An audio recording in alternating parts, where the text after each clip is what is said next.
তোমরা কি চাও নিজের ছবি দিয়ে এরকম ড্রিম লিগ সকার 2026 কার্ড তৈরি করতে? তাহলে পুরো ভিডিওটা মন দিয়ে দেখো। প্রথমে তোমরা ক্রোম ব্রাউজার ওপেন করবে, তারপর সার্চ করবে ড্রিম লিগ সকার 2026 কার্ড ক্রিয়েটর। সার্চ করার পর প্রথম যে ওয়েবসাইটটা আসবে সেখানে প্রবেশ করবে।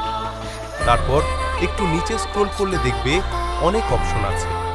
প্রথমে নিজের একটা ছবি আপলোড করবে, তারপর উপরে গিয়ে নিজের নাম লিখে দিবে।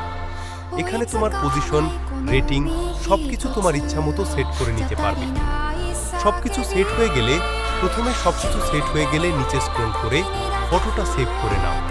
ব্যাস, তৈরি হয়ে গেল তোমার নিজের ড্রিম লিগ সকার 2026 কার্ড। ভিডিওটা ভালো লাগলে চ্যানেলটা সাবস্ক্রাইব করতে ভুলবে না, আর কমেন্টে জানাও তোমাদের কাছে কে বেস্ট, রোনালদো নাকি মেসি।